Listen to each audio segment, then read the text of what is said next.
हिंदू धर्म में साफ लिखा है, सत्य के साथ खड़ा होना चाहिए, सत्य से पीछे नहीं हटना चाहिए, सत्य से नहीं डरना चाहिए। अहिंसा हमारा प्रतीक है। अभय मुद्रा ऐसे कीजिए, ऐसे कीजिए, अभय मुद्रा।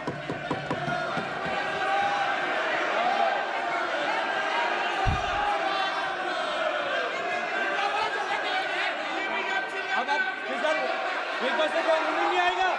प्राइम मिनिस्टर भी नोट किए गए। प्राइम मिनिस्टर भी स्पीकर की तरफ से कोई नहीं आएगा। This will happen here. Speaker वहां पे doing this, it will repeat again. भाई कोई नहीं आ रहा।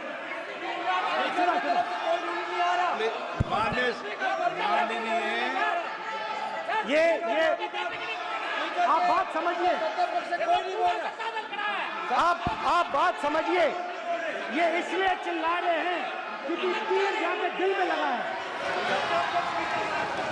दिल में जाके तीर लगा है, इसलिए ये चिल्ला रहे हैं। देखो चुप हो गए, देखिए स्पीकर सर चुप हो गए सब।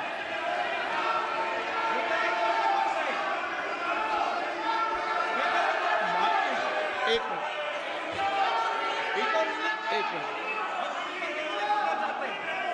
माननीय आप प्रतिपक्ष के नेता हैं, किसी की भावनाओं को ठेस नहीं पहुंचे, सर मुझे चर्चा बोलने में दीजिए। ध्यान रखना चाहिए। ये जो ये विषय बहुत गंभीर है। पूरे हिंदू समाज को हिंसक कहना ये गंभीर विषय है। बीजेपी को आपको नहीं, नरेंद्र मोदी जी पूरा हिंदू समाज नहीं है, बीजेपी पूरा हिंदू समाज नहीं है, आरएसएस पूरा हिंदू समाज नहीं है।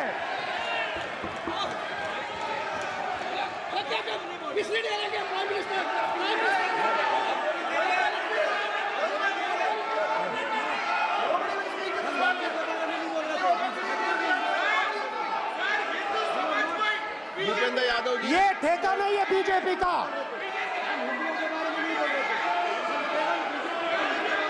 माननीय अध्यक्ष जी, शोर शराबा कर इतने बड़े वाकया को छिपाया नहीं जा सकता। विपक्ष के नेताजी ने कैटेगोरिकली कहा है कि जो अपने आप को हिंदू कहते हैं वो हिंसा करते हैं। मैं फिर से रिपीट करना चाहता हूं, उनका वाक्य था, जो अपने आप को हिंदू कहते हैं वो हिंसा की बात करते हैं, हिंसा करते हैं। मान्यवर, इस देश में शायद इनको मालूम नहीं है, करोड़ों लोग अपने आप को गर्व से हिंदू कहते हैं, गर्व से हिंदू कहते हैं। क्या वो सभी लोग हिंसा की बात करते हैं, हिंसा करते हैं? हिंसा की भावना को किसी धर्म के साथ जोड़ना, और इस सदन में और संवैधानिक पद पर बैठे हुए व्यक्ति ने, मैं मानता हूं मान्यवर, उन्होंने इसकी माफी मांगनी चाहिए। मान्यवर, मैं उनको एक गुजारिश भी करना चाहता हूं कि इस्लाम में अभय मुद्रा, इस पर इस्लाम के विद्वानों का मत एक बार वो ले ले। गुरु नानक साहब की अभय मुद्रा पर एसजीपीसी का मत वो ले ले। और मान्यवर, अभय की बात तो इनको करने का कोई अधिकार नहीं है।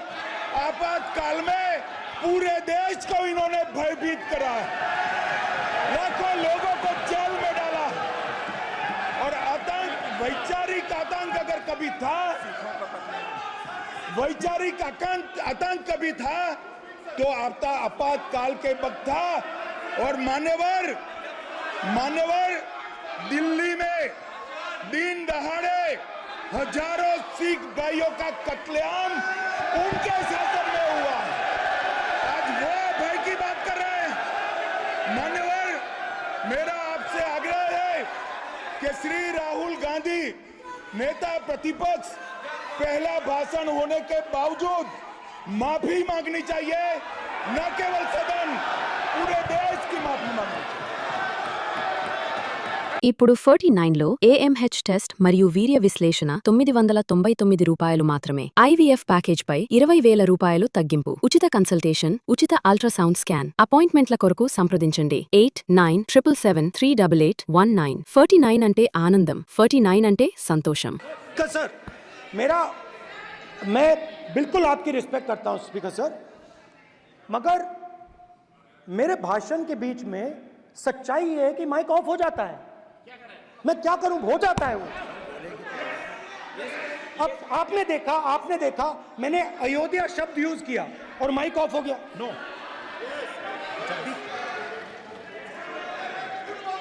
अरे ये प्रधानमंत्री मोदी जी के टाइम में आधा कह रहा है क्या?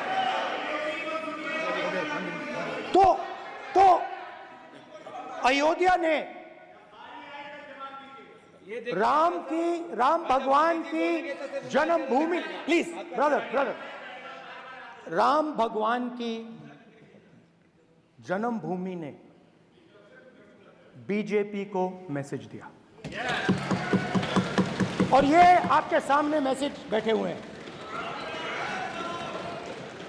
मैंने इनसे पूछा, कल कॉफी पी, इनसे मैंने पूछा कि बताइए ये हुआ क्या। बीजेपी ने राम मंदिर का इनॉग्रेशन किया, बोलने दीजिए, राम मंदिर का इनॉग्रेशन किया। अरे भाई आप हार गए, उसको सहन करिए। नाम बोलने की कोई जरूरत नहीं है, मैं भाषण दे रहा हूं, आप नहीं दे रहे हो। मुझे बोलना है जो बोलना है, मुझे नाम लेने की कोई जरूरत नहीं, मुझे जो बोलना है मैं बोलूंगा। तो अयोध्या ने मैसेज दिया और मैंने इनसे पूछा कि हुआ क्या, और इनका जवाब आया। मैंने उनसे पूछा कि आपको कब पता लगा कि आप अयोध्या में जीत रहे हो, और आपने कहा पहले दिन से मुझे पता था। सही बात। और मैंने कहा ये क्या हुआ, उन्होंने कहा राहुल जी अयोध्या में एयरपोर्ट बना, अयोध्या की जनता से जमीन छीनी गई और आज तक उन्हें मुआवजा नहीं मिला है। उन्होंने कहा, सही बात, उन्होंने कहा कि अयोध्या में जो भी छोटे छोटे दुकानदार थे, जो भी छोटी छोटी बिल्डिंग्स थी, उन सारों को तोड़कर गिरा दिया गया और उन लोगों को सड़क पर कर दिया गया। इन्होंने यह भी कहा कि अयोध्या के इनॉग्रेशन में अयोध्या की जनता को बहुत दुख हुआ, क्योंकि इनॉग्रेशन में अदानी जी थे, अंबानी जी थे, मगर अयोध्या का कोई नहीं था। और ये कारण था कि अयोध्या की जनता में, उनके दिल में नरेंद्र मोदी जी ने भय डाल दिया। उनकी जमीन ले ली, उनके घर गिरा दिए, और फिर अयोध्या के गरीब लोगों को, किसानों को, मजदूरों को मंदिर के इनॉग्रेशन तक नहीं जाने दिया। मंदिर के इनॉग्रेशन छोड़ो, उसके बाहर भी नहीं जाने दिया। और इसीलिए अयोध्या की जनता ने सही मैसेज भेजा। अच्छा, इन्होंने मुझे एक और बात बोली, 3 बार इन्होंने कहा कि 3 बार नरेंद्र मोदी ने टेस्ट किया, 2 बार क्या मैं अयोध्या से लड़ जाऊं, और सर्वेयर्स ने कहा अयोध्या में मत लड़ जाना।